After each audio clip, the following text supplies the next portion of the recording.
que conocemos como folículos y que están rodeados por estas células que son las unidades estructurales y funcionales de la tiroides, que son los tirocitos.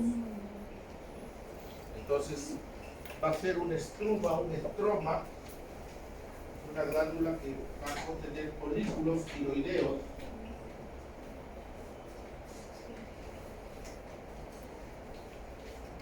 Entonces, esos tirocitos son los que van a producir, por un lado, una proteína que va a ser como la matriz para poder formar las hormonas tiroideas, y por otro lado,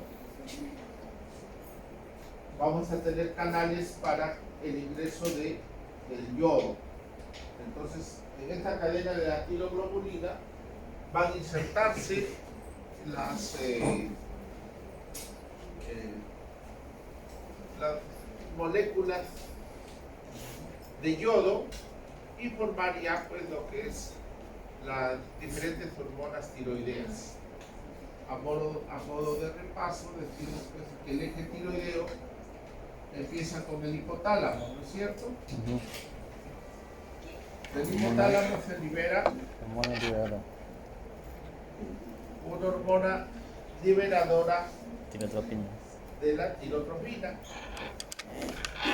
Esta viene a la adenohipófisis y esta adenohipófisis libera la TSH, hormona tiroestimulante. Esta va a irse a la glándula tiroidea. Y esta glándula tiroidea es la que nos va a producir las hormonas finales. La triodotironina y la tirosina. Estas ya van a actuar en las diferentes células para producir sus funciones metabólicas y calorígenas. ¿Qué es lo que hace la TSH a nivel de la glándula tiroides? Doctora, ¿qué es lo que hace cuál es su mecanismo de acción de la TSH en la glándula tiroides?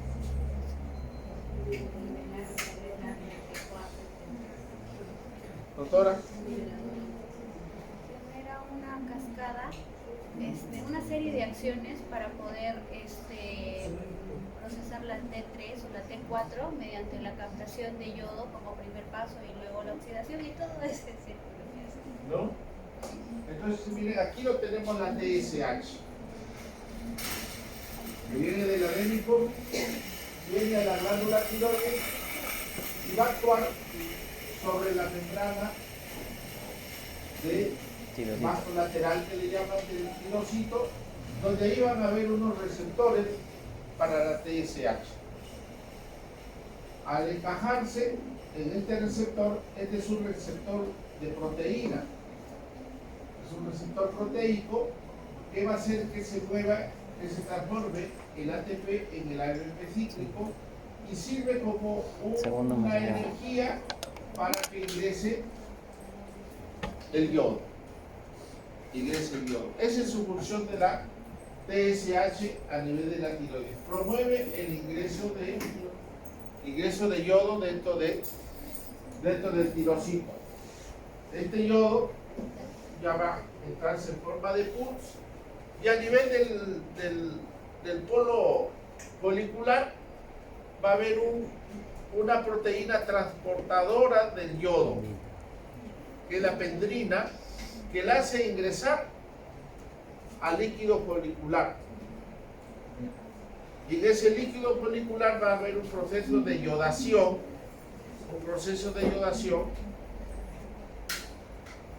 por unas enzimas que son las peroxidasas, van a hacer de que se formen ya el yodo que sea captado por la tiroglobulina. Y la tiroglobulina es una cadena proteica donde tiene un aminoácido que es la tirosina, y es ahí en esa tirosina donde se va a anclar las moléculas de yodo. Y así nos va a formar pues todo un complejo de hormonas tiroideas, teniendo como las finales la T3 y la T4.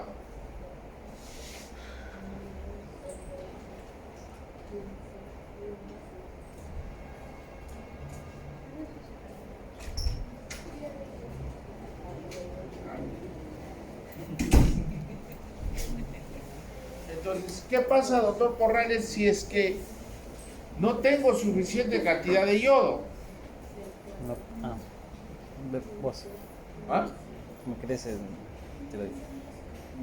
A ver, la doctora Villafuerte, Bocio. es su especialidad, es yodo. Vos. ¿Qué pasa si no tengo yodo? Si vos. es que no hubiera la captación de yodo, no se podría generar la T3 o la T4, ya que la TSH como paso 1 genera, ¿no?, con el receptor la captación del yodo, entonces no habría T4 ni T3. Entonces, si no entra yodo, no hay yodo,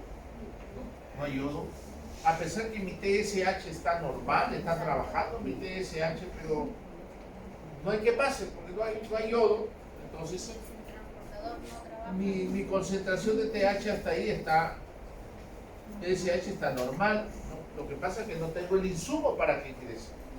Entonces, ¿qué va a pasar con las hormonas tiroideas? Van a estar disminuidas. Y si están disminuidas, ¿qué va a pasar con el mecanismo Feedback negativo. de retroalimentación? Feedback negativo. ¿Qué va a pasar? Feedback negativo y empieza Se activa. Si acá, por el mecanismo de retroalimentación negativa, si acá está disminuido, acá va a estimular. Entonces, ¿qué es lo que voy a tener? Mayor cantidad de TSH. Voy a tener mayor cantidad de TSH, que seguirá estimulando a esa célula para que ingrese yodo. Y como mecanismo de respuesta empieza a haber sobrecrecimiento. Entonces, ante un déficit de yodo, mi glándula va a crecer, va a aumentar de volumen. A esas condiciones que nosotros le llamamos el bocio.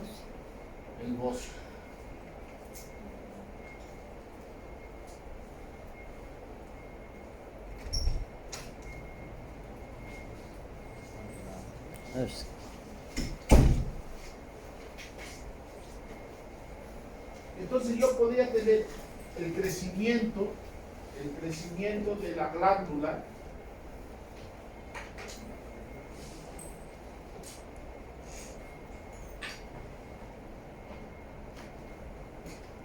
y lo voy a ver así, ¿no? Va a haber un sobrecrecimiento que le llamamos el bocio. La glándula empieza a hiperplasiarse, a hipertrofiarse. Esa es una condición. Entonces yo podría tener en un momento el bocio con hipotiroidismo. Entonces digo bocio hipotiroideo.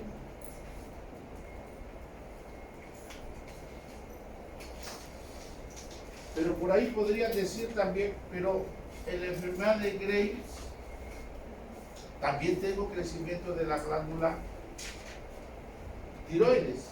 Entonces, es una de las manifestaciones de un paciente que tiene hipertiroidismo tipo Graves-Bacedón. Entonces, puedo también tener un bocio hipertiroideo.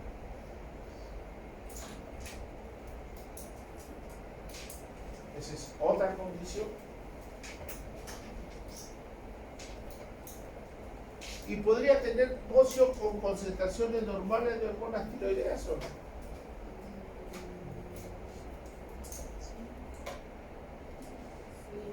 Sí. Bocio no sé.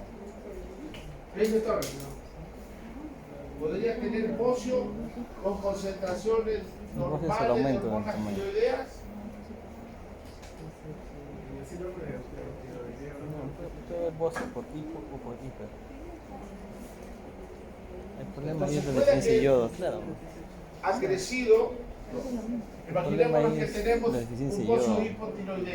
hipotiroideo, ¿no? Y yo al paciente le empiezo a dar yodo, empieza a producir sus hormonas tiroideas y llega a compensarse. Pero la glándula ya no va a reducir su tamaño. Ya creció, se va a quedar en esa condición. Entonces también hablamos de un bocio eutiroideo. Vale. Entonces, una de las manifestaciones por alteraciones de las hormonas tiroideas va a ser la respuesta que voy a tener de la glándula. Va a haber un crecimiento. Entonces, voy a tener el bocio. Pero no necesariamente el bocio es hipotiroideo. Podemos tener bocio hipertiroideo y bocio eutiroideo.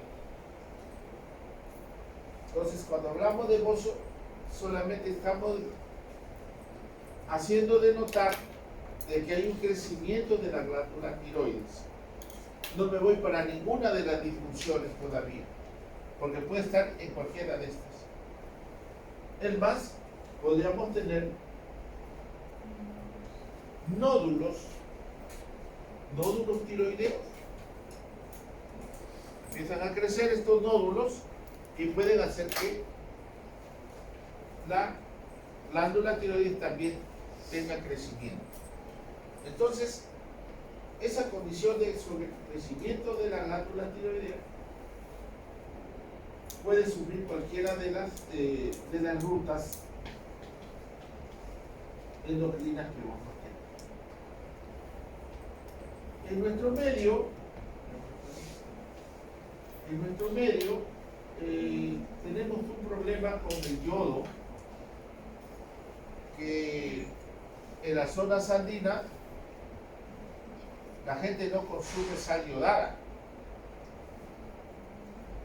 No consume sal yodada. Su sal lo sacan de las montañas. Es una sal que no tiene yodo.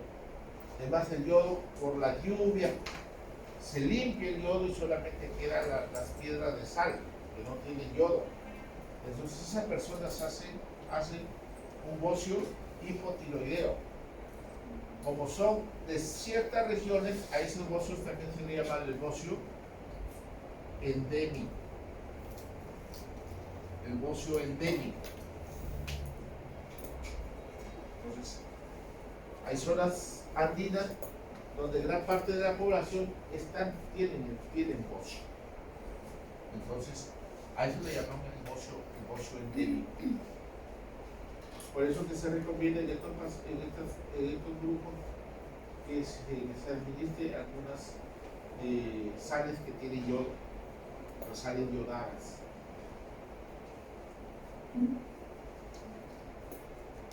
Entonces, el sobrecrecimiento de la glándula, a esa condición se le llama bocio. Y este es el mecanismo de retroalimentación que se tiene, donde si es que hay una disminución de las hormonas tiroideas, va a generar una estimulación, ya sea a nivel de la glándula adenopófisis o a nivel del hipotálamo, pueden mandar señales de retroalimentación.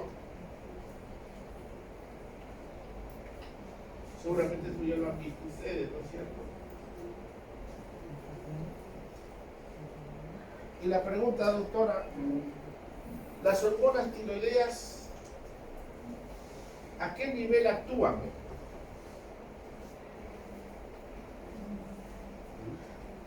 ¿Estarán en la circulación general nada más?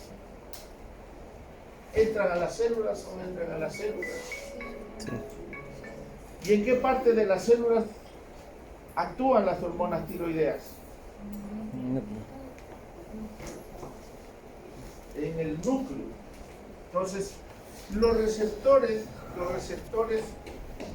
para las hormonas tiroideas, que son muy liposolubles, van a atravesar las membranas con mucha facilidad. A diferencia de otras hormonas que sus receptores están en la superficie, en la membrana celular, que actúan, esas que tienen sus receptores en la membrana, actúan a través de segundos mensajeros para producir, vía ribosomas, van a producir pues, las proteínas que van a generar las acciones. En este caso, las hormonas tiroideas tienen una particularidad, es que estas van a ingresar a la célula y van a ingresar al núcleo, o sea, van a atravesar las dos membranas que tenemos y van a pegarse a los cromosomas y van a modificar la lectura del código genético. Entonces, van a actuar sobre el ARN mensajero. Entonces, generan una señal, un mensaje que va a salir directamente del núcleo, sale del núcleo, ya a la orden para que los ribosomas produzcan las proteínas.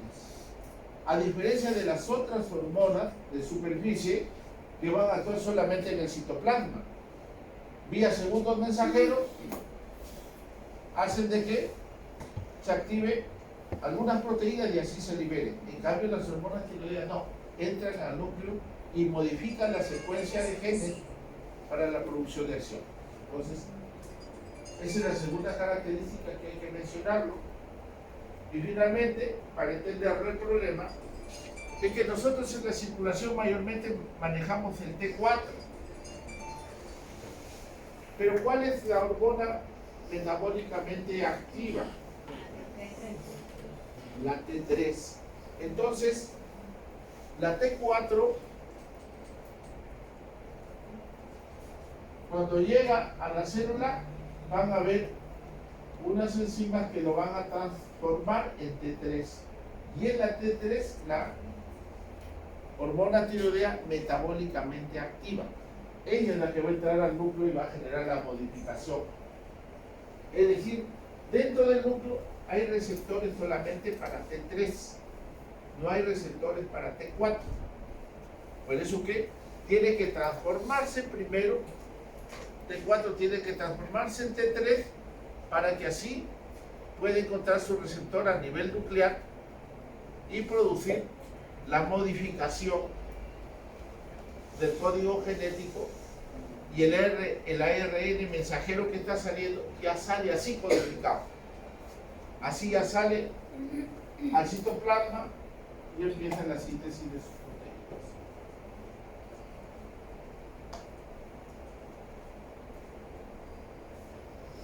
¿Y cuáles son los efectos que producen?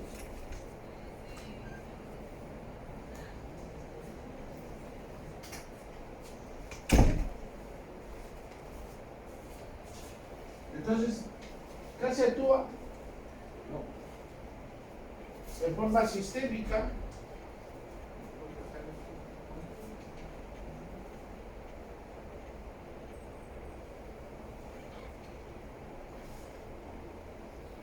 Entonces, cuando se activan las hormonas tiroideas, van a generar estimulación de tipo adrenérgico. Una actividad adrenérgica van a hacer de aceleración. Es como si el sistema simpático estuviera activado. ¿Ya? Y eso va a hacer que aumente nuestro metabolismo celular. Entonces, cuando nosotros empezamos a hablar de alteraciones, vamos a ver la hiperfunción de esta glándula y que le llamamos el hipertiroidismo. Entonces, vamos a tener una hiperactividad del sistema simpático, una actividad adrenérgica. Si le preguntamos al doctor Torres cuáles son las manifestaciones simpáticas o adrenérgicas,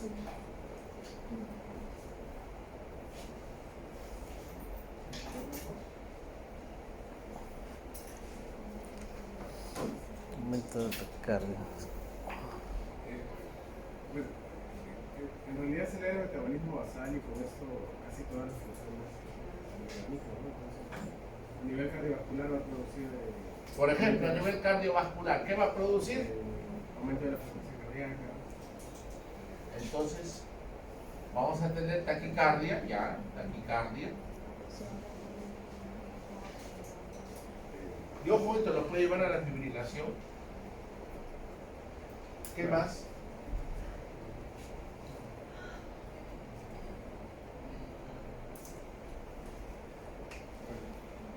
A ver, por doctor, ¿qué más como respuestas adrenérgicas?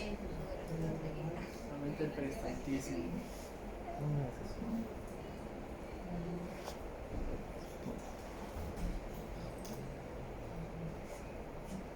¿Habrá vasodilatación o habrá vasoconstricción? Vasoconstricción. ¿Habrá sudoración o habrá sudoración? ¿Qué dice el doctor? Sudoración. Habría sudoración, aumento de temperatura. Es que va a haber un aumento del metabolismo basal. Y al haber aumento del metabolismo basal, vamos a tener el efecto calorigénico, ¿no es cierto? Entonces vamos a tener calor, sudoración, vasodilatación.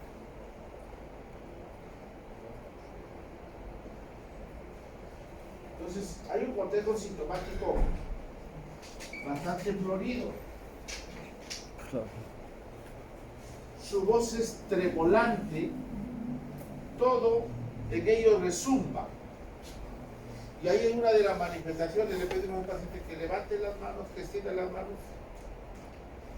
y va a tener, entre comillas, un temblor. Y no sé si acá también dice, si dicen que es temblor.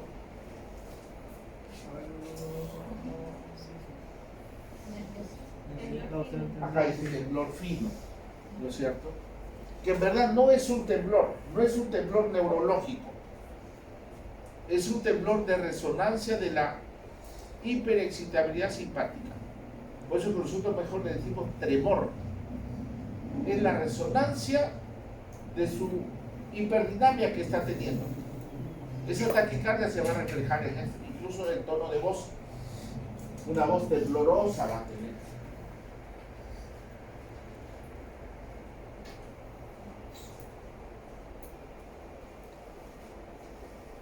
Y hay que diferenciarlo con la tirotoxicosis. La tirotoxicosis. ¿Será lo mismo hipertiroidismo con tirotoxicosis?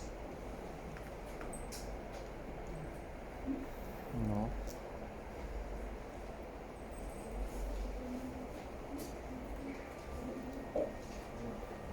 Silencio. Fármacos.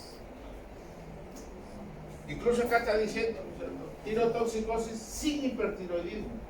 No es lo mismo. Entonces, ¿cuándo hablamos de un hipertiroidismo y cuándo hablamos de tirotoxicosis? La causa. A ver, doctora. Ya, ahí nos está dando una pista, ¿no es cierto? Entonces, todas esas manifestaciones que hemos mencionado, ¿no? Calorigénico, taquicárdico, consumo de gran energía que tiene. Cuando esas manifestaciones son producidas con un incremento de las hormonas tiroideas, digo hipertiroidismo. Pero a veces esas manifestaciones se están con hormonas tiroideas conservadas. Ahí se habla de tirotoxicosis. Entonces puede ser que el paciente consuma algunos medicamentos que generen respuestas de hipertiroidismo. ¿Sabe algún medicamento, doctor? El que está llevando fármaco.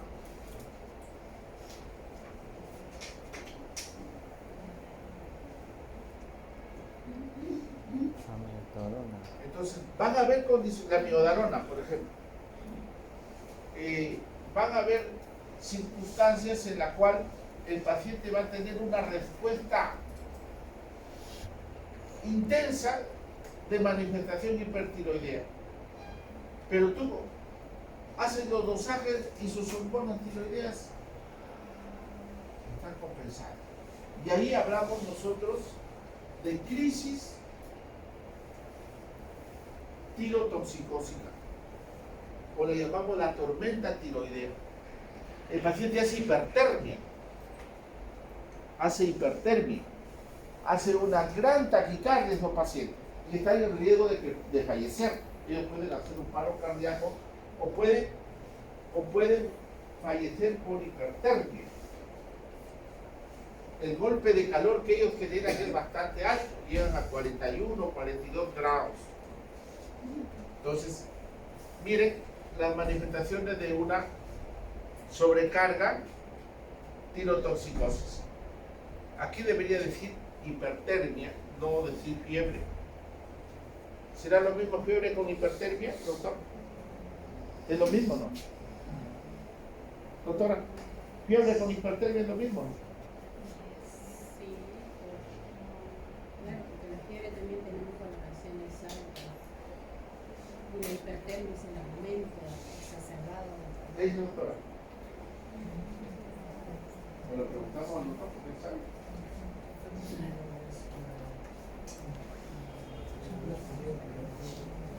Sí.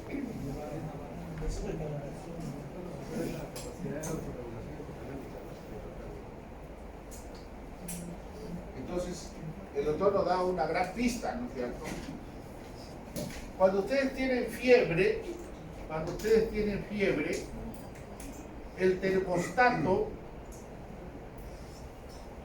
termostato, que es el reloj que controla la temperatura, que está a nivel del hipotálamo, mantiene nuestra temperatura entre 36.8 a 37.2. Así me controla el hipotálamo. Cuando yo tengo fiebre por los pirógenos endógenos, ya lleva ustedes ya inmunología, ¿no es cierto? Microbiología, ¿qué más está llevando ahora? Farmacología, ¿no? Las bacterias producen los pirógenos endógenos.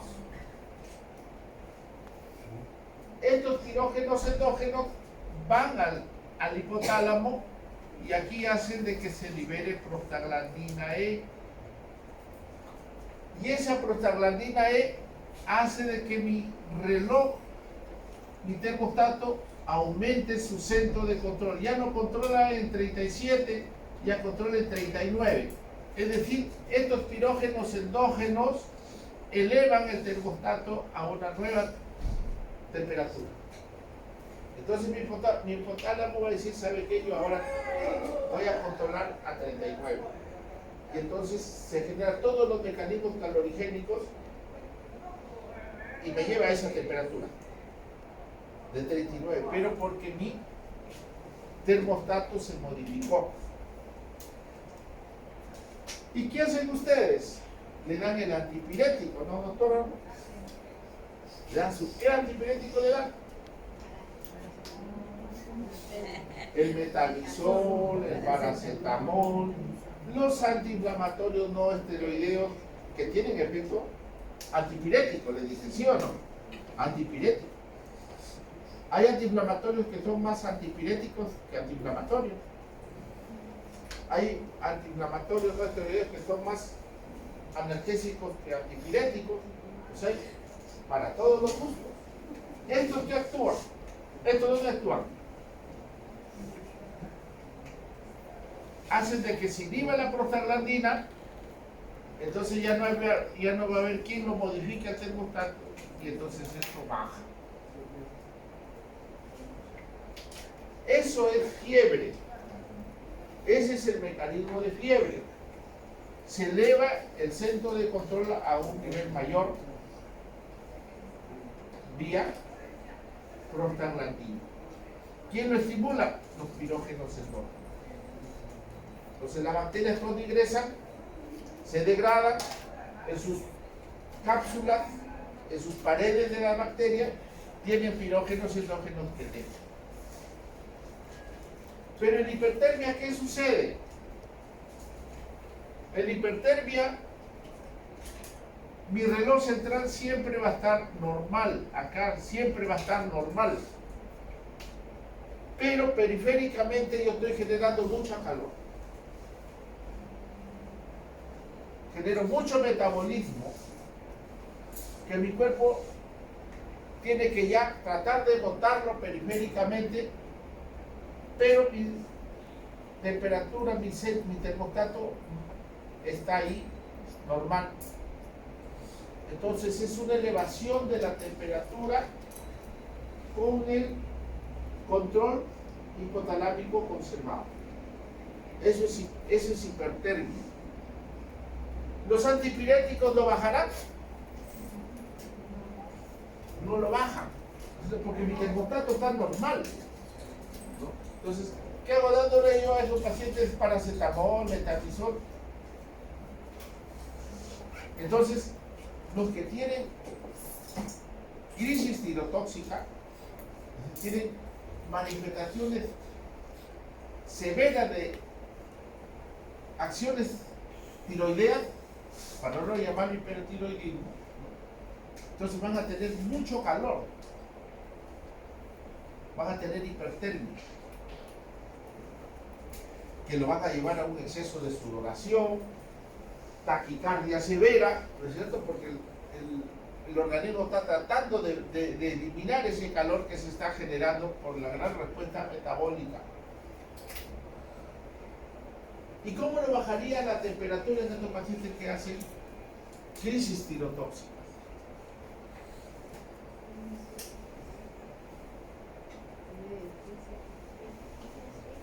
¿Perdón? Puede ser medios físicos. Entonces hago que por irradiación elimine la temperatura. Y si eso no es posible, lo refrigeramos. No lo ponemos en una refrigeradora, sino que le ponemos una sonda y le pasamos agua fría. Entonces lo estoy enfriando por dentro y por fuera.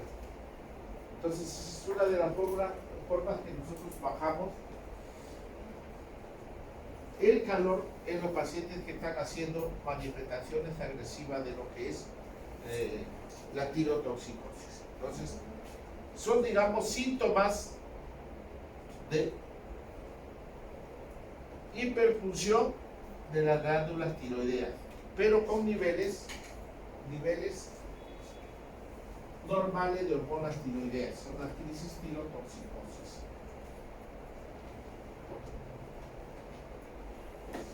Esto seguramente ya lo han conversado ustedes, ¿no? Cuando hablamos de un hipertiroidismo primario,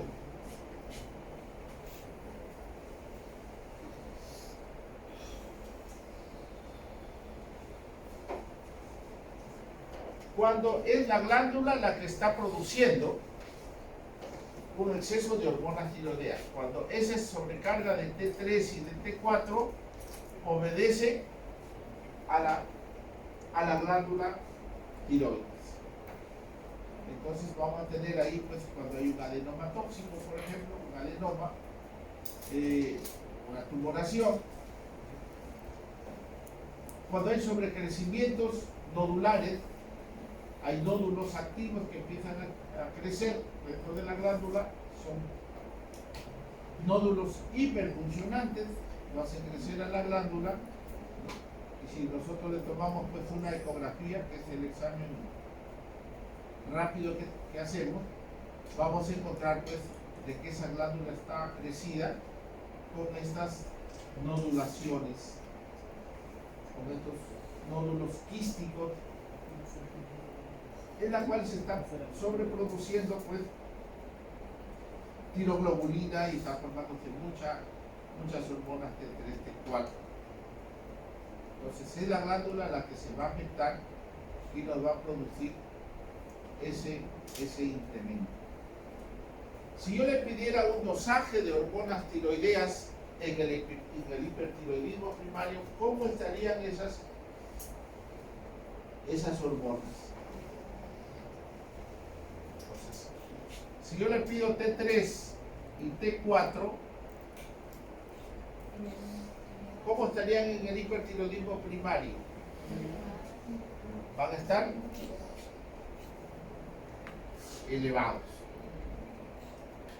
Y la TSH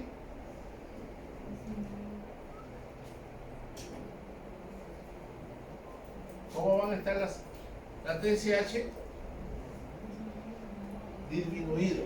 ¿Por qué? Por retroalimentación. ¿No es cierto? Las T3, T4 que están incrementadas aquí, como acá están positivos, están incrementadas, van a generar un efecto negativo acá.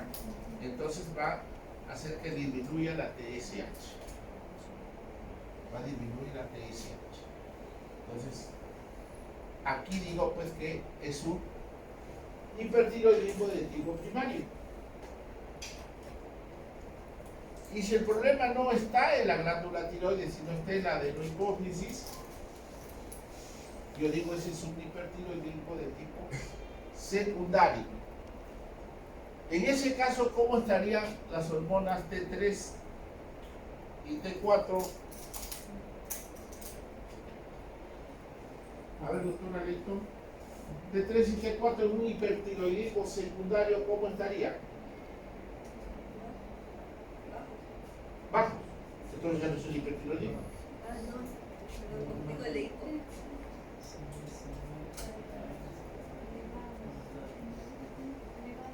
Van a estar elevados, ¿no es cierto? Y la TSH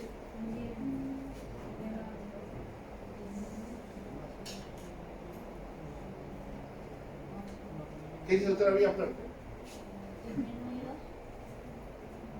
Entonces sería como acá. Igualito. Es a nivel hipotalámico que está. Si está a nivel de la adenohipófisis, también va a estar incrementado. Lo que pasa es que la retroalimentación no se va a cumplir. ¿Por qué? Porque hay una tumoración, un adenoma hipofisiario que no obedece pues a la retroalimentación. Entonces se empieza a producir muy independientemente del sistema de retroalimentación. Y acá está. Cuando hay problema de un adenoma hipofisiario, de un adenoma hipofisiario. Las gestantes, ¿por qué podrían hacerme esto, doctora? Dígale usted.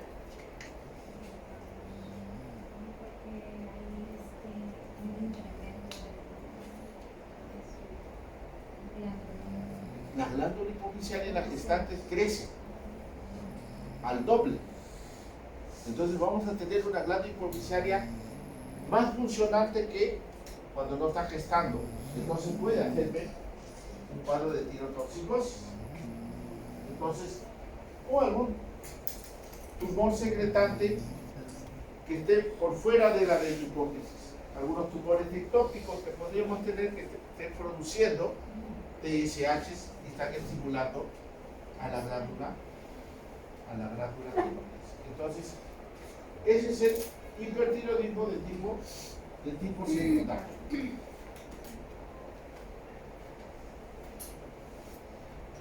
Estos son los algoritmos que lo han aprobado para poder hacer el estudio del hipertiroidismo. Nos vamos a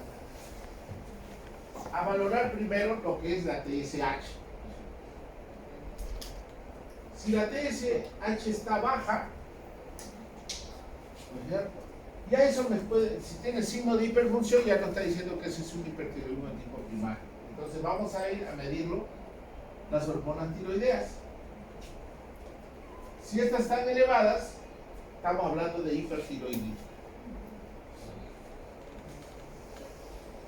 Le hago la ecografía con captación de yodo o le hago una gamografía y voy a ver la captación del yodo. Si hay incremento en la absorción, puede ser un Graves, un adenoma tóxico, es decir, va a haber una hiperfunción de toda la glándula. O si es que su absorción está disminuida, puede hacer de que tenga yo un cuadro inflamatorio que da la tiroiditis. Entonces hay algunas tiroiditis que nos van a producir hiperfunción y hay otras tiroiditis que nos van a producir hipofunción.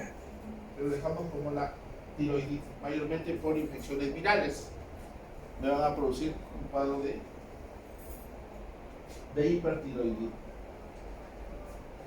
¿Y qué pasa si el TSH está normal?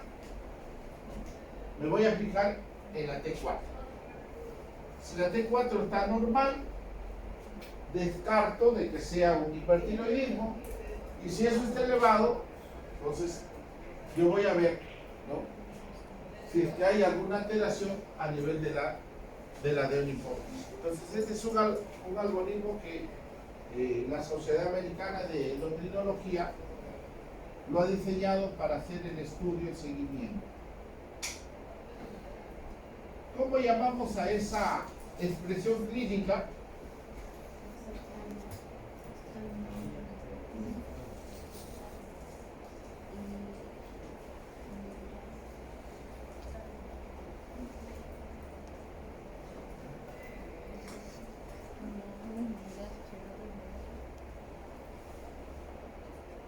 No todos los hipertiroidismos primarios me producen eso. Hay pacientes que tienen hipertiroidismo sin exoptalmo. Cuando ese hipertiroidismo se acompaña de esta protrusión de los globos oculares, a eso es que le llamamos enfermedad de Graves. Porque su mecanismo de producción es diferente.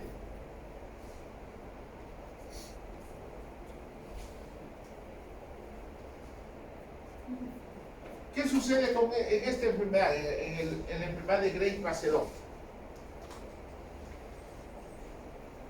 ¿La TSH estará incrementada? ¿Estará normal?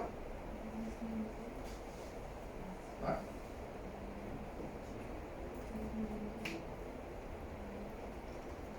Si está disminuido, ¿quién lo está estimulando a la glándula tiroides?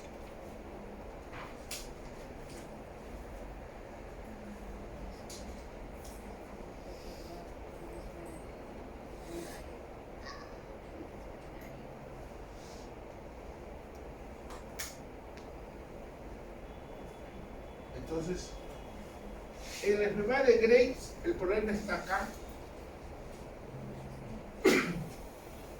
en la que hay un anticuerpo, hay una sustancia que se ha formado en algún lugar del tejido inmunológico, se ha formado y está reemplazando a la TSH y va a ocupar el lugar en ese receptor. Entonces no es la TSH la que está estimulando la glándula tiroides, sino es un anticuerpo que viene y se va a alojar en el sitio activo del receptor, ancla aquí y activa todo, pero ahí no es responsable el TSH, es un anticuerpo que se ha formado y está estimulando a esta glándula tiroides, a estas células tiroideas para que produzcan T3 y T4. Entonces es una respuesta de tipo autoinmune.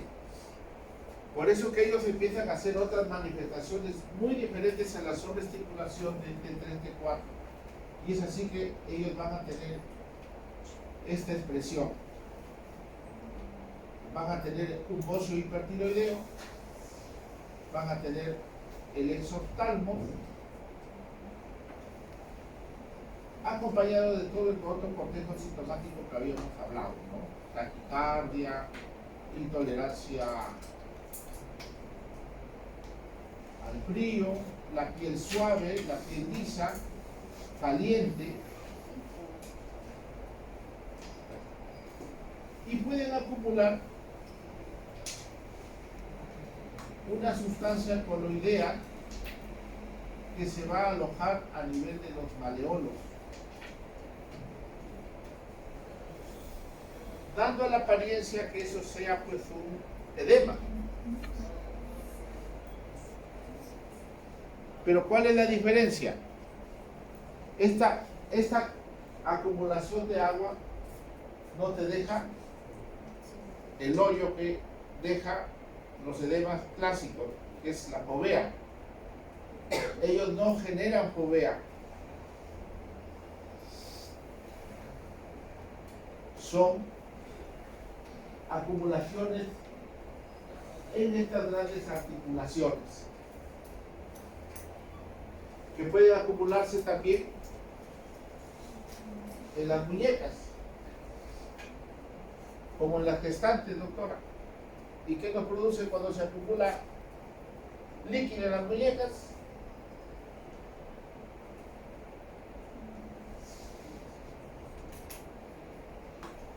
Y las madres gestantes paran con las manos que se mueven. Síndrome túnel.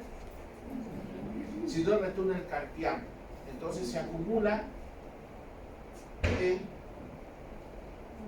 en las yunturas, le llaman, en las grandes articulaciones, y hacen el atrapamiento del nervio. Si es en los tobillos, van a estar congestionados, edematizados, pero no algo si no hay povea, no hay povea positivo. Y a eso le llamamos mixedema. Es el mixedema.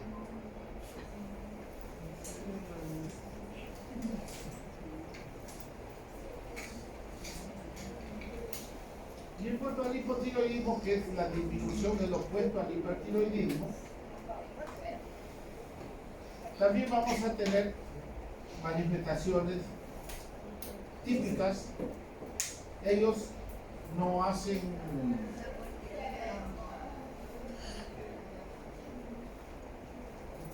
¿qué le digo? Ellos, su metabolismo basal está bajo, entonces sus reservas calorigénicas se van a almacenar. Por eso que estos pacientes empiezan a tener fatiga, cansancio, intolerancia al frío, bradicardia, se vuelven lentos, empiezan a acumular el tejido graso a nivel del cuello, su voz va a ser ronca, va a ser gruesa, su lengua va a estar gruesa, ancha, y entonces va a tener dificultad para generar la emisión de la palabra.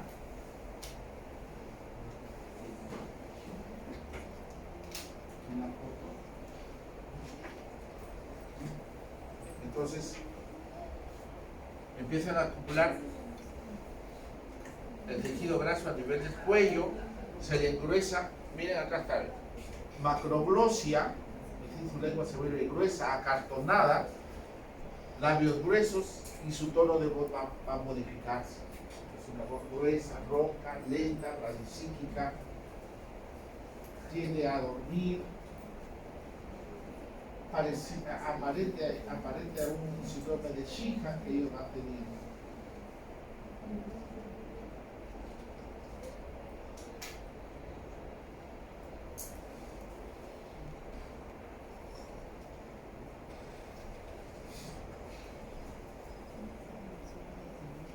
Entonces van a haber estigmas que me van a orientar a que haya una disminución de la glándula tiroides, ya sea en positivo o en negativo.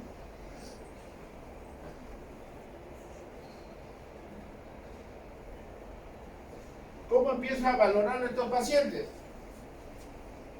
Lo primero, la historia clínica, y el examen físico. Hay que hacerle una buena historia. El examen físico, que tenemos más o menos el cortejo sintomático, y luego le pedimos las pruebas funcionales de la TSH, T3 y T4. En algunas ocasiones, cuando estamos sospechando de tiroiditis o estamos sospechando de una enfermedad de Gray-Macedon, le vamos a pedir anticuerpos antitiroideos. Una gammagrafía, en el caso de que haya nódulos cuando yo lo estoy palpando, entonces voy a pedir una gammagrafía para ver si esos nódulos son calientes o son nódulos fríos, es decir, si son nódulos activos o ya están inactivados, han crecido pero ya se compensaron, ya no hay actividad. Tiene ecografía de partes blandas del cuello. Entonces, con esa ayuda diagnóstica es que yo voy a orientar la etiología, la causa de este trastorno.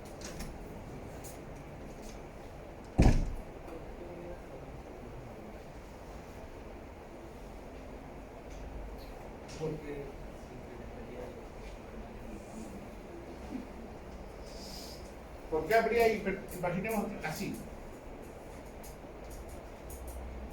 Estos nódulos son, en verdad, son quistes tiroideos. No son ganglios. Por eso que yo les puse esta imagen acá.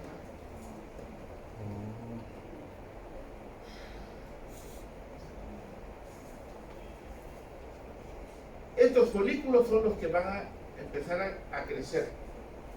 Entonces te generan nodulaciones. No son ganglios linfáticos. Y en la ecografía lo vamos a ver de esta manera. Son nódulos foliculares. Ahora, ¿quién lo activó esos nódulos foliculares? Puede ser una respuesta autoinmune. La tiroiditis de Hashimoto es autoinmune. Puede ser de tipo viral, por inflamación. Entonces ahí estamos hablando de la tiroiditis de Rieder.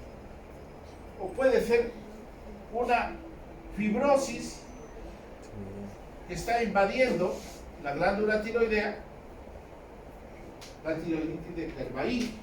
Entonces, puede haber múltiples factores que van a hacer de que esos nódulos se empiecen a crecer.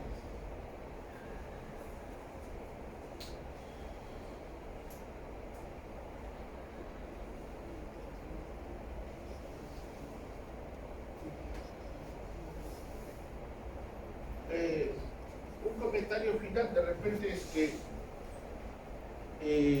en los productos, en el feto, las hormonas tiroideas actúan en la segunda mitad de la maduración, en la gestación, ¿no? Entonces ayudan a madurar todos los tejidos que se han formado. Y ahí viene el problema porque también actúa sobre el sistema nervioso central, hace que el cerebro crezca,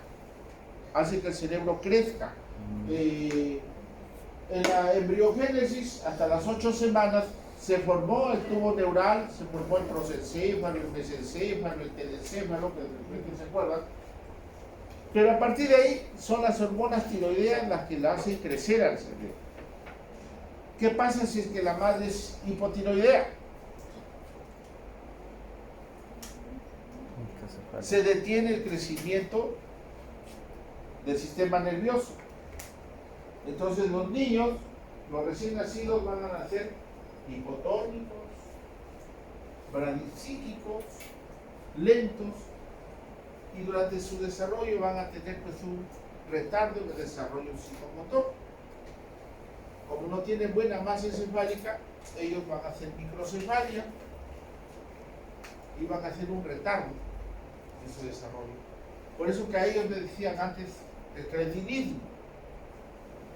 El cretinismo era el hipotiroidismo neonatal,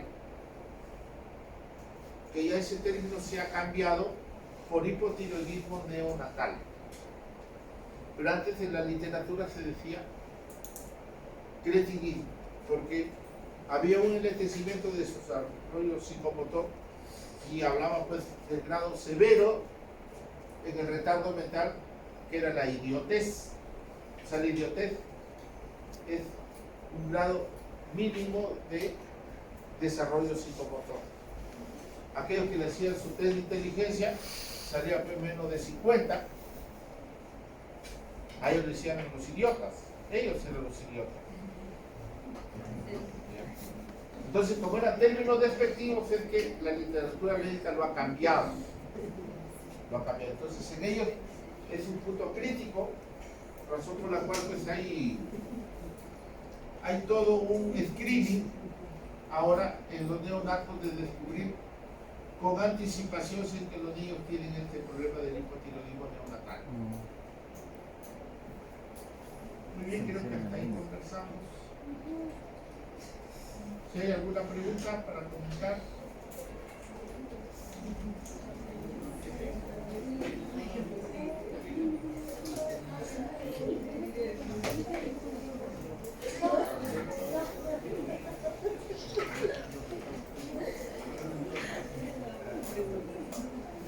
Ahí está.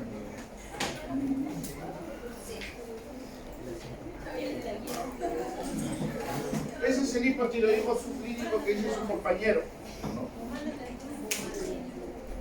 Es una situación asintomática en la que tú vas a encontrar cuando nos hacen los dosajes, lo vas a encontrar TSH aumentada con T4 normal.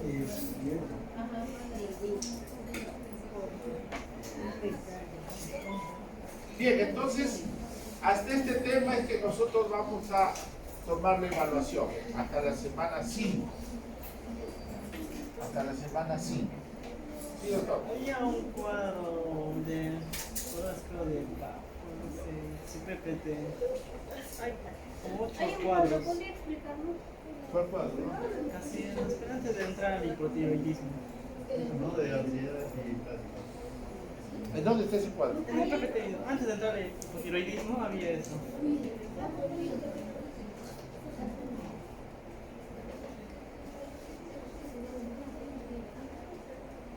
No, antes del hiper, mejor dicho.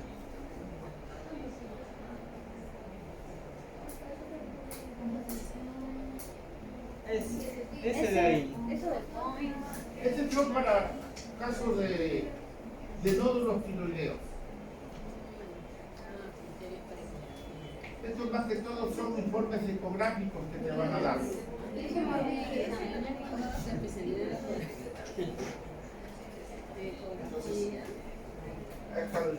va a venir en el examen.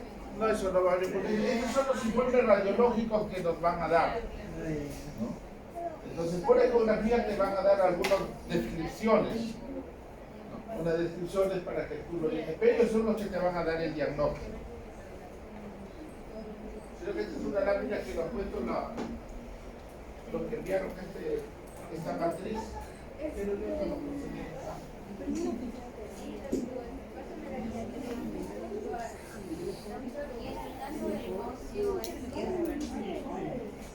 El crecimiento es irreversible. Los pacientes se quedan como por si... ejemplo, La parte funcional. La parte funcional. Claro.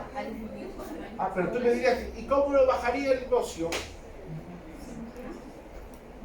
Los pacientes que tienen crecimiento a veces lo queman con yodo. Le ponen yodo y destruyen la glándula. Es un tratamiento un poco cruento, ya no se estila. Ahora haces tú la ablación. ¿Qué pasa si el negocio crece demasiado? Claro, cada vez se va a comprimir la laringe. Entonces, tienes que hacer intervención. Tienes que hacer la ablación de la glándula. No, ya se queda. Tal vez en 15 años, 10 años, con la misma fibrosis que se puede dar como parte del envejecimiento general del cuerpo vaya a ir reduciéndose, pero el bocio se queda ahí, porque ya es una glándula que se ha crecido ante una necesidad.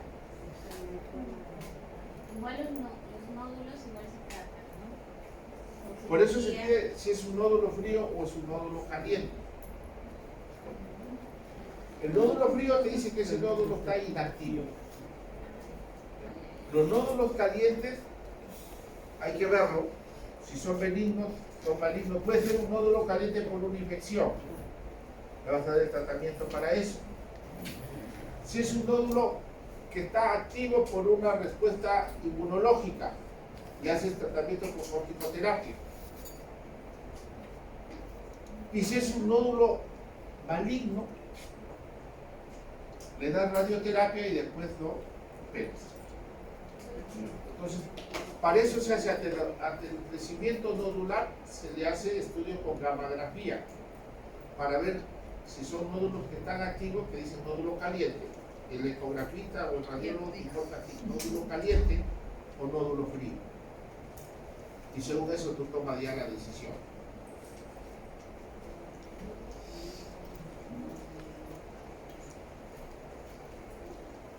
Bien, entonces nos tomamos un descanso para ir al taller de habilidades.